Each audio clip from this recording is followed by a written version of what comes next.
It's really hard to tell really who, we were all like, oh, all these people were like plants, and it's really hard to tell who really was doing that and who was just following their basic American agenda.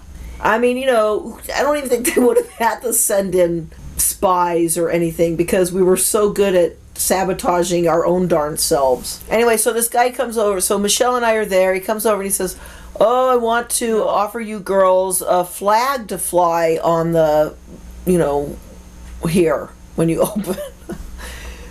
And I was just like, no, we don't want. I mean, I probably just told him no flat out right off the bat. No, I'm not going to do that. We're a international thing, and I don't know how that's going. I don't think that'll work. But word got out apparently that this guy had shown. I mean, we told everybody at the nightly meeting. I think we probably had meetings several times a day. They love the meetings. Don't forget that. So, but it was something that's going along so quickly. You almost had to have meetings 2 or 3 times a day because things change so rapidly. And so this, so he came by a couple of times, to make sure, I saw that flag. He might even have brought the flag, here it is. Oh no, we can't, I was just brash and said, oh no, we're not gonna do that. And then of course, found out that this guy had been coming along, and they had to have discussions on the flag. I think that those discussions, I don't know how long those discussions lasted. Days. I want to say like 3 days of discussion about the flag. Oh, some women, and I didn't go to those meetings, so I can't say exactly what happened. My understanding is that many women were, no, we could never do that. This is an international event, and the thing that the flag stands for, we just can't, stands for oppression, and it's not something that we want to be associated with. And then other women were very patriotic. They said, no, we're here, because we believe in America, and, we believe we should have the right to speak, and, the flag, my family were immigrants and our lives are better here, and so, we think we should have the flag. So, you could go on like that, people's personal experiences, which is what Peace Camp was based on, is everybody having a voice and being able to voice their opinion and their experience. And, so they finally came up with this solution that they would do an art project out of it, and that they would do the pillowcase project. They were going to put pillowcases, what our dreams were, and string them everywhere, and that they could put that people could draw whatever they wanted on these pieces of fabric. And so some women made their own flags and put up flags, but we never did accept this flag thing. So who would have known that the guy was going to go to the newspapers and stuff like that and tell them that we weren't going to put the flag? I mean, how would you know? How would you know? Some guy drives up in the driveway, you're out there mowing the lawn, he comes to talk to you, you say, oh no thank you, and, well, I don't think I said thank you. I probably wasn't that,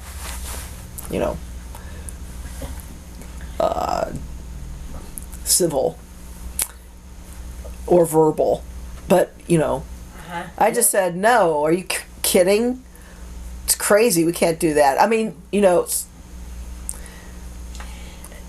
everybody had feelings. I mean, my feelings were just like, fuck you, we don't want that. I mean, that's ridiculous. I mean, I can't imagine how we could fit the flag into this particular place here. I mean, I just couldn't figure out how that all worked. We didn't know. I mean, it was just a guy coming, just getting out of his car and walking up, and there weren't even very many people there. There might have only been, 4 to a dozen people anywhere there. It was very early on. It was like in the middle of the week. It was just, he just got out of the car and said, hey, how about if I give you a flag? No. That, the next thing you know, like the whole fucking town. I mean, how would you know? How would you know that you were being somehow set up for something like that? I mean, so then, then Michelle, over the years since, Michelle and I read, we'll talk to each other now and again. We'll have read something. Oh my God. I mean, we're like, oh my God, that was us. That was us that did that. And thank God that book doesn't say that, it was us. It makes us look so bad. We didn't know though. I mean, how do you know when, you can't, you couldn't even begin to foresee what was going to happen. So the flag issue, it pretty much is a never-ending issue. I will say though that I think it's really interesting that the flag being what it is, and the whole every so often Congress tries to make it so that it's a death by fire thing to set the flag on fire or something like that. And interestingly, one of the women who did a lot of photography at the peace camp, Dana Sherholtz, great photographer, great activist, and has done some of the most incredible fun projects since. She one of her photographs of like a flag burning or something like that was on the cover of Life magazine. So I always think that's really interesting. I mean, some years ago. So I always think that's an interesting connection, that she was involved in the peace camp, and then years later, this really famous picture of a flag being burned or stomped on or some darn thing, and the emotion and controversy surrounding that. It was easily 15. Probably 15 years after that was on a major magazine. So you never know where everybody's going to go. Were there any other controversies that you remember that were a little difficult to deal with? Well, they weren't difficult. I mean, the main controversies were how we had the whole thing structured. I mean, just common things for that time period. How old could boy children be that were coming to the peace camp, and were men going to be allowed in any part of the peace camp? They're going to be really supportive and da da. So we decided anybody could stay in front of the house, anybody could visit the front of the house, but women could only go to the behind the house. So of course, and then that meant that, that we could that if news stations sent people, they had to send women camera people, which was very unusual in 1983. For women camera people to be able to get decent gigs, and so those are the main things. The boy children age limit thing, and men only, and the men only. Yeah, and the women only thing, and why a women's peace camp, and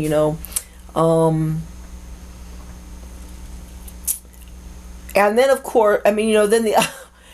course the other natural things that happen. We could only do so much with the things that we had, and so accessibility was always a problem. Food was always a problem. I mean, women would show up and we'd be having vegetarian meals and everybody would flip out that we weren't serving. I mean, how do you serve, 300 people a meat dinner?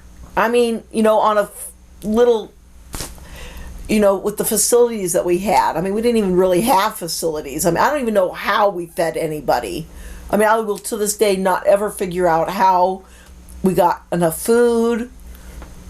I mean, it just happened. I mean, it was just, people would just show up with, somebody might call and say, what shall we bring? We need rice. So they'd bring us, 10 big white buckets of rice, and then they would bring us things like that were completely unusable. I mean, I remember being there by winter time, and we had all of this like sunflower seed meal.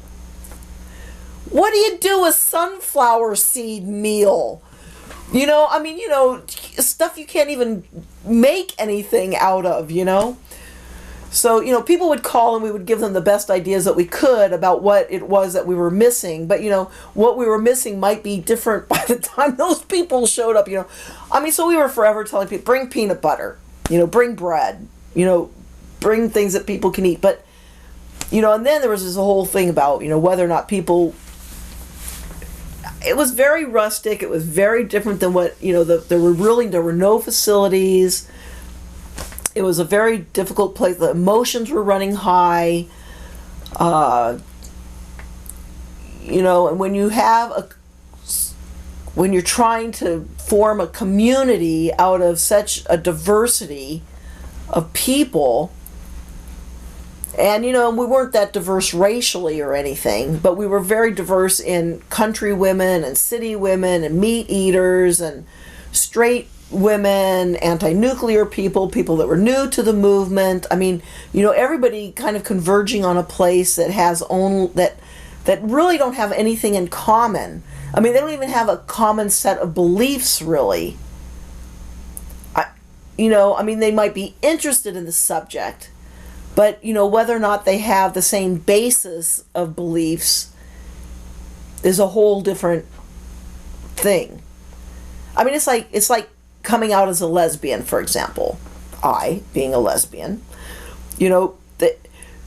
our community has to deal with people that come out every second at all different ages.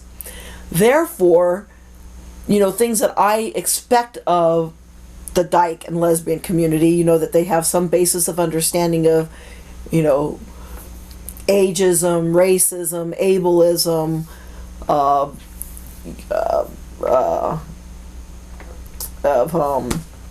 classism, all the isms, whether or not they have any, I expect, they're going to have a basic understanding of these things. But if people come out right now and they grew up, I mean, even if they just, if they're from here, from America, they grew up with our crappy ass educational system and they don't have any basis for getting that information. So here we are having to be, I mean, you can't even find, people have to learn all of that stuff and undo all of the stuff that they've learned. And, it's hard to get a group of people that are like-minded, that have a similarity of, I'm not even saying experience, because that says that, we all come from the same class, the same race, the same, but some kind of a common understanding of what culture and community is. I mean, we all have a different understanding of that. And oh my God, so take away, any commonality, only that you're going to show up and you're going to try and change the world, and you don't even know what it is that you're doing to try and change the world at the peace camp. I mean, it was so... you had to have the endless meetings because there was no way for anybody to actually understand each other. There was no commonality. Really, none. I mean, on the surface you would think that there was some, because, they were all here for a common purpose. But, underlying all of that and the foundation that builds up to the idea of what that common purpose is and how it should be fulfilled was different for everyone. Very different for everyone. Everyone had some very sophisticated ideas, some very new and fledgling ideas, but none that were really of such a shape that they could actually form a community. I think a lot of women were really alienated by the peace camp just by virtue of what we couldn't give them, what we couldn't supply, and they weren't in a place themselves to be able to, I don't know, to encompass what we did have. It was hard. It was really hard to deal with such a diversity of ideas and thinkers and experiences, and and I wasn't even there when there were thousands and thousands and thousands of women there during the August 1st thing. So when did you cut out, and then when did you return? I left probably the end of July to go to Michigan, and I usually worked there 4 weeks, about a month. So probably didn't get back until, probably the last week of August or something. And was there a difference in makeup when you left versus when you came back? Well, before I left, it was still kind of the preparation stage, And when I came back, we were following everything because we would get phone calls and we would find out information while we were at Michigan. And we were just like, what the hell is going on over there? I mean, women were being locked up at Waterloo, at the school, and there were thousands and thousands of women had shown up, and and I don't really feel like I missed anything. I mean, I thought it was really interesting. And then at Michigan, women would show up that, there were a certain number. How many got locked up at Waterloo? 54. 54, but a couple of them escaped. Oh, Yeah, they left. I think it was like 51 that went to trial or something. Yeah, because a couple of them escaped, and I know a couple of the people that escaped from the jail because they had to go to work. They're like, we are so not going to stay here. So they figured out how to get out of the wherever it was that they had them held up. I mean, I don't remember. It was the gym. I mean, they're like, okay, we're so out of here, and they left. I'm like, how did you leave? We left.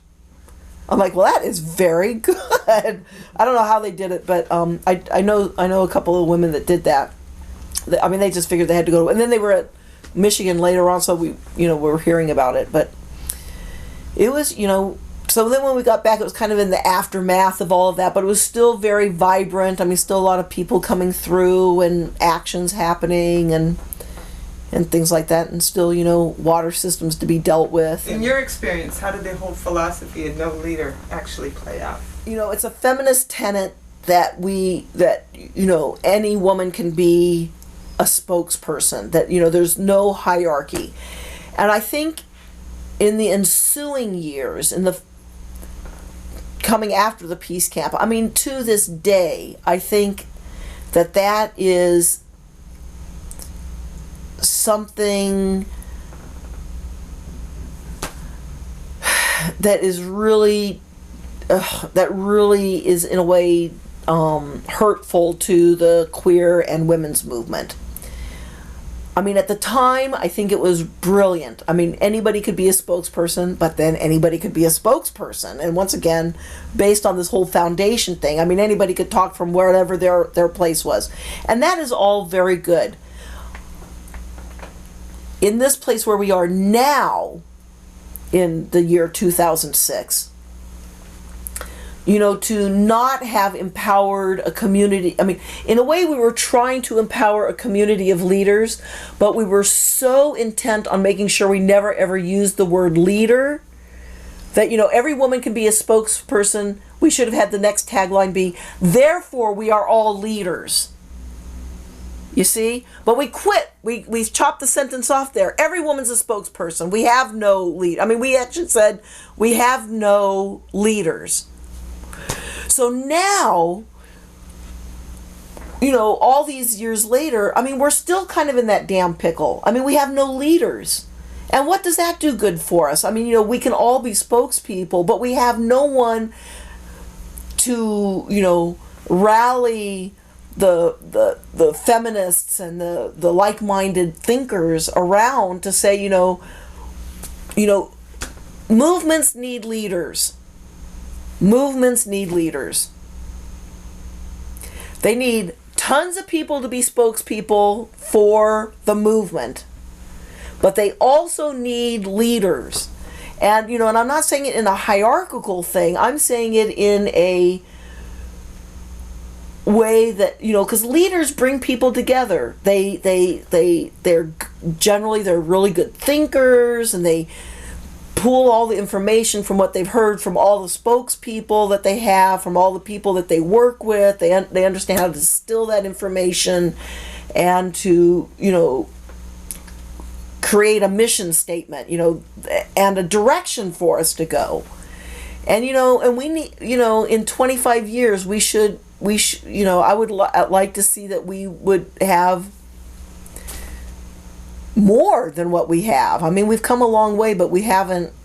I think our movement needs more. I mean, we're not entirely successful. I mean, we've lost a ton of our rights through, different presidencies, getting rid of them and things like that. And certainly we have some people that have, really gone through the peace camp experience and are leaders in different manners, but this whole idea that we have no leaders, we have every woman a spokesperson. I think it worked for us, but we didn't take it. There's no way to foresee the future and see really how we need to solidify a movement in order to really get the basic needs that we need. I mean, now people, we still don't have health care. We still have a military run out of fucking control. We still don't have education for, a wide-based education that meets everybody's needs. We have less social services. People are hungry. People are living on the streets. It pretty much sucks. It sucks for most people. We have a great divide between those who have and those who don't have. It's hard.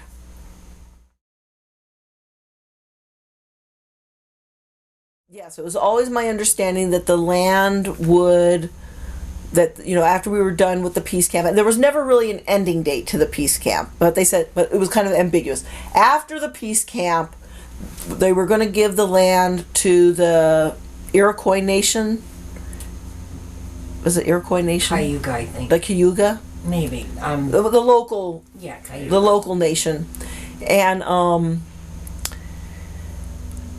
but then there was no clear ending date for the peace camp, and then people were kind of worried that that there was all this micro radiation that was happening, and it was dirty land because it was near all this nuclear crap, and what would we be doing giving it to, and I think that we were using these more as kind of excuses as to why we should hang on to it as opposed to doing what had been planned. And I think we ended up with huge divides amongst women that thought that that they were working on a project. It was going to happen this summer.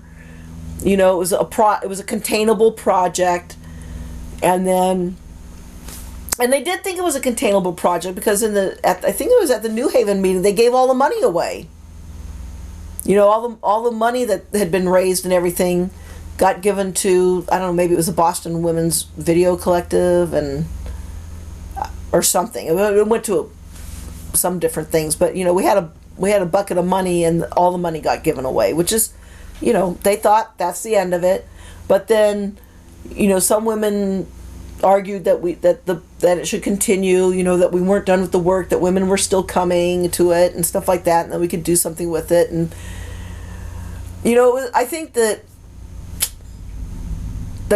so there ended up being this divide amongst women who had energy, because then sort of these women were expected to continue in some manner to help support the peace camp throughout the coming up years.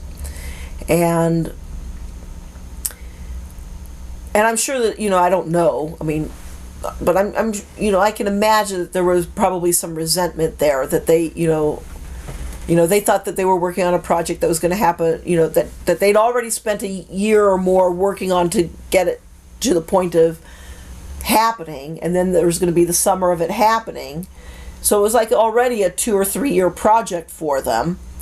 And then they were somehow expected to keep putting into this thing that they kind of never bought into that idea that they were going to be expected to, follow the peace camp around for the next 500 years. Yeah, I want to clarify something, or seek clarification on. Had there been the idea of giving it to the Cayuga, had that been in the original plans? I think so. I only got there by the Albany meeting. I was literally got involved at the last meeting before the land was bought. So we're talking a year of meetings that happened before I got there. Right. Okay, so there was this divide amongst pretty much homeless traveling women. Yes, we must keep the peace camp. And a lot of it was very, we wanted a place to stay.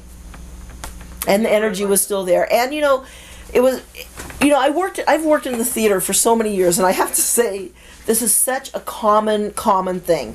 I mean, we'll end I've worked as a designer and technical director for so many shows. The show will end, and if people aren't accustomed to being in a play or a production of whatever it is, oh my God, it's the most important thing that they have ever done, and they just can't. Oh, they're crying at the end, and closing night happens. They're all overcome with emotion. They're not going to be meeting with these same people for the next that they've been seeing for the last 2 or 3 months, and they just can't bear to take the set down, and let's save the set. I mean, I swear to God, I cannot tell you how many times I have saved sets in somebody's basement with all my precious hardware on it that I would like to be using in another show in order to reduce costs, because they cannot let go of the show. They can't. It was so important to them and so significant that they can't look to the future and see what they can do next. They are stuck on that. And it was that whole thing all wrapped up in a nice tidy package. I mean, the Peace Camp was the most significant thing that they had ever done, perhaps the most significant thing they would ever do, and and that is great because it gave women really a strong thing to believe in and to do. But they, instead of coming up with so these are the kinds of ideas people came up with the future, I myself included. We went up to, in the fall after that meeting in New Haven or wherever it was, me and Thundercloud and Hans and I think there's somebody else with us, went up to Vermont, and then we ended up buying a school bus. We were going to go on the road. We're going to put all the Peace Camp materials in the school bus and drive it all over the place and teach people about Peace Camp and nonviolence and, the whole thing. So we get of course, the bus didn't even work. I mean, here I am. I spent remember I still had some money left over from the movie. I lived on it for a very long time. So I, spent almost all of my last money on this fucking bus. And then the bus doesn't even work. I mean, I don't even know anything about buses, but it had 3 batteries in it, and some of the batteries didn't work. The thing kept breaking down. I mean, it was just a doomed idea. By the time, plus, in the back of my mind, I'm thinking, I really need to go live with Shad. I think, so as we're concocting this entire crazy idea about taking this bus, this gas guzzling bus, and none of us had jobs. How were we going to put gas into the we were going to get people to donate money. That's right. For us to go all over the place. So we get back to the Peace Camp and we start taking seats out of it and what? Before you got back to the Peace Camp, you guys had to call us to send you gas money, didn't? There's no doubt. I mean, I think we were stuck in Jamestown and it broke down and then we needed a place to stay and it was snowing. The wipers didn't work on the bus. I mean, one point we're driving the bus down the highway and then there's police behind us and Hans was driving it and she was illegal in the United States for some reason. And so, so we're driving the bus down the highway being followed by a police car and we're trading drivers as we're driving on a highway with the police following us. I'm like, this is so, I'm like, oh my, this is just so wrong. But so we get to the Peace Camp, we take it apart, we put shelves in, we're going to go, and then I just was like, I'm not going to do this. I just can't do this. And then everybody was mad at me because, I was the only one that had any money. The money I'd sweated and earned and, and it wasn't even that much money, but I was only, so, if I didn't go with the bus, then, nobody could go because there was no gas money. So then I got all this shit. My perceptions, I got all this shit about, and probably it was an internal conflict, did I want to go with the bus or did I want to stay and see what would happen with Shad kind of thing. So, of course, I decided to stay and see what happened with Shad kind of thing. But it was, we all came up with all these different kinds of ideas about how we could continue experience somehow. And, keeping the land was part of trying to somehow keep keep the experience. And frankly, I think that the people that decided to stick around through the first winter and the next year were not half as brilliant as the people that had thought up the peace camp and had put the infrastructure together. I mean, I know I was very young and didn't have, a very good full-fledged view of how things could work, and I wasn't even there all the time. I mean, I left, went to Florida and a couple of things like that during the winter, but the winter of 83, 84. And I think that the women that stuck around and wanted things to continue happening didn't have a really good sense or idea of how to continue organizing. They didn't have a lot of really great organizing skills, nor did they know how to bring community in and how to publicize things. And when you don't have those kinds of things, you're not going to be incredibly successful. So from that point on, things just kind of got less and less and less, and then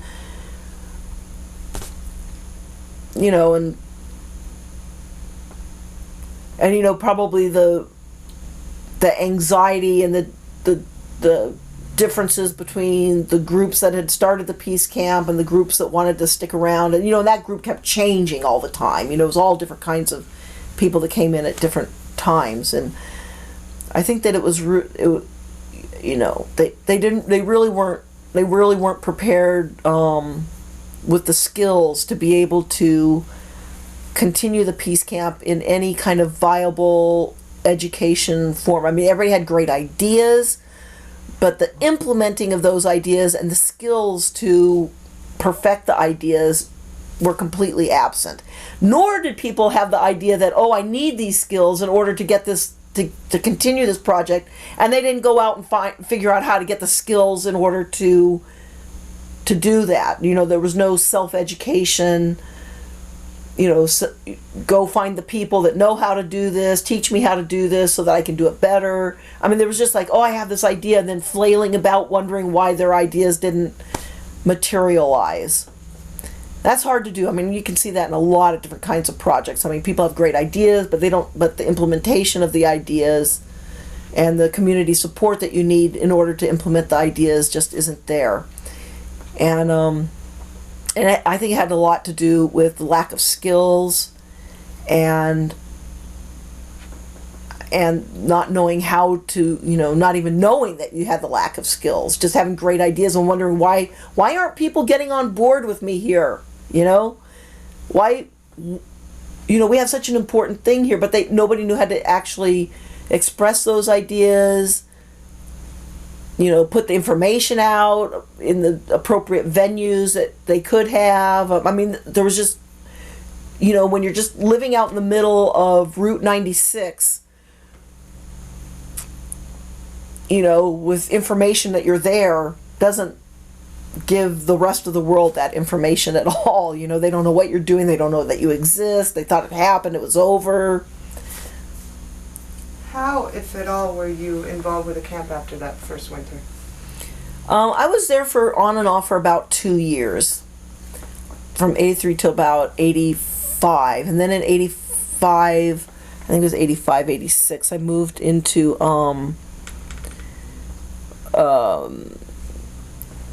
I moved up to Northwoods, because Northwoods, everybody emptied out of Northwoods, and Northwoods needed to be taken care of, so Shad and I went back to Northwoods to take care of that. And then, obviously we did a lot of stuff at the peace camp because we were really still very close. So we would come and help do things or whatever. What was it about it that kept you close? The people, the land, the idea, the all? Well, first of all, the proximity. I mean, we were the closest people that had any longevity of knowing what was going on, what had been, what do they call that, institutional memory. So we were, some of the only, I'm not saying we were the only ones, but Cindy Sangri up in Rochester, had that institutional memory. I mean, there were a few people, but we were I mean, Rochester was further than Northwoods was, so we were literally like the closest people. So proximity and a belief in, I don't know, and a belief in women's land and in the movement and things like that. I mean, I look back and I go, oh my God, what were we thinking? But I mean, at the time it seemed, you can kind of tell though, when something starts to lose its energy. I mean, I always say, it's very unusual for women, in lesbian relationships, for example. Sometimes you can look at a relationship and say, oh, that relationship is so over. But they don't know it's over. They just keep kind of like wallowing around in it until something like blows up. Or women that are in jobs that, it used to be a really good job, but now it's obvious that they should move on. I mean, what I normally do is create some kind of conflict. So then I feel forced out of the situation. Certainly I don't have the motivation on my own or the strength on my own to just leave that situation of my own accord. Those who do that kind of thing, they leave a job before everybody's all pissed off at them, like maybe a bookstore collective or something like that, Those that are able to move on before everybody's pissed off at them, I think that's a very cool thing. Or they're able to say, maybe this relationship, we've done our thing, whatever that kind of relationship is, and now we're going to move on. No hard feelings, still love you. It just seems that we've gone in different directions, stuff like. Instead of creating conflict that makes the whole thing blow up, you see. And but it's really, really hard to notice when that is supposed to be happening. Very difficult. I mean, almost nobody can do it. It's hard to know when you're supposed to quit doing something and move on. Especially if you had so much emotion and so much of your identity is associated with something. And and I think I was 25. I had worked on huge projects before this, and I had Michigan, was a big thing in my life at that point, and so I had other things that had been major impacts for me. But the peace camp was a huge one. I mean, it impacted everybody, and I've spent 20-something years since then thinking, how can we get that energy back? What can we do to motivate people in the same manner? WTO here, World Trade Organization meeting in Seattle, was that in year 2000 or 1999, whenever it was like, it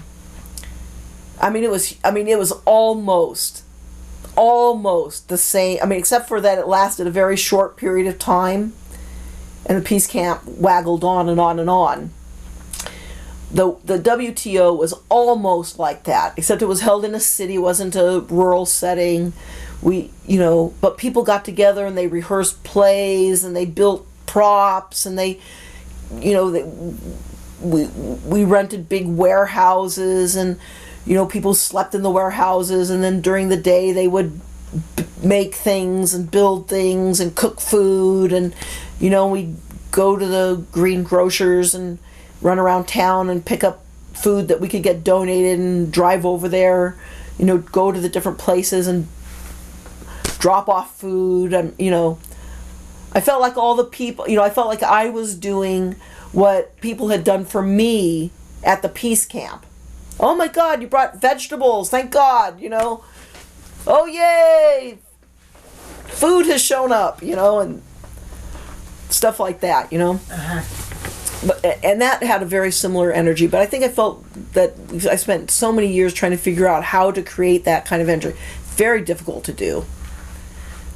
But, I would love for other people to have that same kind of feeling that we had of community, even though, as I described before, I don't know that we were really very much of a community. But that energy and everything was just crazy. It was crazy. I mean, things changed every hour.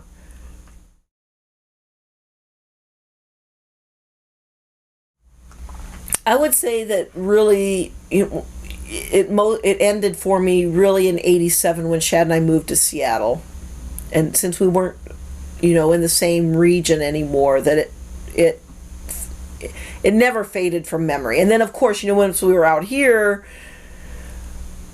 let's see, so '83. I mean, it wasn't long after we'd been out here that there was like some peace camp reunion out here. And then there was because here out in Seattle was the Puget Sound Peace Camp. So naturally there were people from, I mean, when we first came to Seattle just to visit, I think it was like International Women's Day, and we dropped in at the local lesbian tavern, the Wild Rose, and there were some events going on, and we're looking around and like, there's Suzanne Sawinska, and we're like, oh, check that out. I mean, immediately, as soon as we got to town here, the first people that we saw at any gathering were peace camp women. So, we felt like we had a place to belong. And then not long after that, they had a Puget Sound Peace Camp reunion that Shad and I went to. And some people had started out at the peace camp in Seneca and had come back to Puget Sound to either started or moved here, or had been going to Michigan and went to Seneca after Michigan or whatever on the way before they came back here. And so, I felt like there was quite a community, but I would say that really it wasn't until '87 when we really left that, really that was more of the separation. I mean, it wasn't really that it ever ended. I never felt that it really ever came to a stop, which it never did. It just kind of became, went from being a raging river, in the height of the spring floods, to just like a pitiful little trickle. I mean, to me, it was just like, a summer dead of heat kind of energy thing that that I think should have ended. I mean, I think that it would, I don't know. It was hard. I mean, it was hard. It was hard because there was, once again, there was just no viable, I mean, you just can't keep, it's like businesses, you can't keep a business alive with, no viable source of income, your mission statement, you need to have some purpose, and you need some other people to buy into your purpose, otherwise you're just an individual.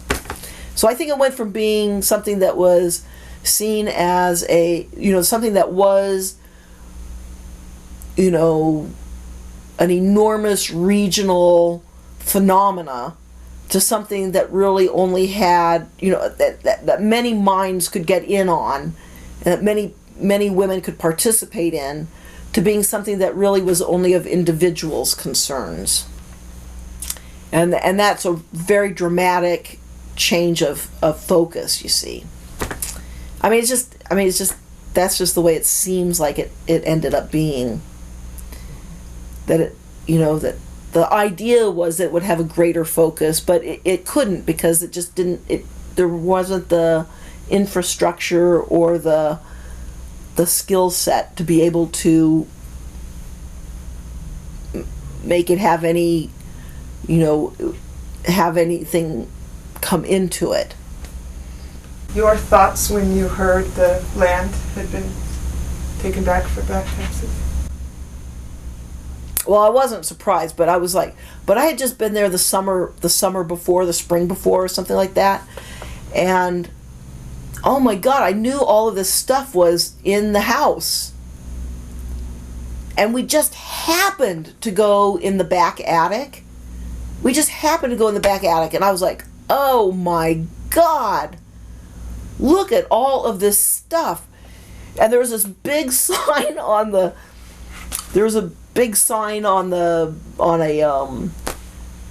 this shows how bad I am, but File cabinet. on the file cabinet, it said, do not remove any of this stuff from here. And I was like, fuck you. I don't know who wrote the sign. I mean, I don't know who. I hope I don't offend anybody, but I was like, fuck you. I am not leaving this stuff in this goddamn attic for the house to be torched in the middle of winter and burned down. I'm not going to do it. So, I went through and, I think that's my box right there. I went through and grabbed a bunch of stuff that, I didn't take everything, but I was like, oh my God, I really want there were things I didn't even take, but I was like, somebody has to take some of the stuff. And then I also went through the house and videotaped all the photographs that were in there. I hauled them all outside so the light was really good, and videotaped videotaped all of the photographs that were in the house. And we spent a bunch of hours there because I'm planning on working on a documentary about the peace camp, and it was just the perfect time of year. The grass was long, and if you shot from just particular angles, you could really get the impression that, you couldn't see the painted barns and things like that, but you could get a really good impression about what it looked like that first night that I showed up there. And, just how weedy and miserable it was. It's just like, I don't even know who brought us a lawnmower. I don't even know how we cut down the grass in the front. It was so thick. But anyway, so I did scavenge a few of the things that were in the file cabinet, even though it said I shouldn't. And I also, a few of the posters and things like that would be good visuals. And I thought, I really need somebody to come and get there was like a file index, and I was looking through that, and I'm like, oh God, I totally remember using this thing. It had everybody's names in it, and who was where, and what they did, what they were good for, call so-and-so, he has firewood, and things like that, and so-and-so in Albany can help with this, and things like that. But when I heard that it got sold, I wasn't surprised at all. There was no viable source of income for the place, and I was surprised that nobody knew it had gotten into back taxes, and that we probably heard something about it now and again. But my hugest concern was that our archives were still in that house. And I was like, that made me freak out. So I don't know who we called. Maybe we called you or somebody and said, whatever, we'll pay for it even. Go send somebody to the house and empty out the back attic. Put it in boxes, ship it to me. Which hasn't happened. It would be good if it did, but anyway. Why a peace camp documentary? Well, I think that we have a lot to learn from that period of time. We have and I'm still trying to formulate what, certainly, like what you all are doing, you could get people's experiences, but I don't know that that is really the lesson that we learn from the whole thing. I think there's something else, and I haven't quite figured out what it is, but I'm sure, I'm hoping that once we get to look through all the kinds of interviews that you have, that we'll understand what the lesson is that we learn from it. I will say that one thing that I've learned from the peace camp is that, and that we've used it in a number of the projects that Shad and I have developed over the years. One project that we started was the Washington Lesbian Organizing Project that we did with Pride Foundation here in town, and Estrella Lesbian Foundation for Justice also was a big funder of it, as was Gill Foundation. And it was to increase lesbians' organizing skills, access to money for being able to do projects, strengthening lesbians as leaders and to do projects and things like that. And we attached grant money with each person that was in the project. It was a year-long project, and all these women got year-long trainings, 2 long weekends of retreats and one-day seminars throughout a year, and really was some of the best leaders in the country. It was fantastic. But I would tell women always, all the time, I said, here's the thing. You may not use this information this year. You may not use it next year. But you've got to believe me that in 5, 10, 15, and 20 years, you are going to be looking at the women. You don't know where the women are going to be that are in this project now. Because I know that because looking back at the peace camp, What a place to meet the most incredible women on the face of the fucking planet. I mean, pure genius, creative, brave, strong, thoughtful, engaging, really revolutionary, and unafraid to go and do something that really had never been done in this manner before. The benefits of being there for me now is that, you know, you cannot go to anything of import these days where you aren't sitting across the table from somebody who was affected by the peace camp. I really believe that. You know, that whole 2 degrees of separation or whatever, it's very, very true for peace camp. And the women that were involved in the peace camp have gone on to do really incredible things. And I use those women all the time in my work. I mean, Karen Zellemeyer is, you know, now the ED of the Funders for LGBT Concerns.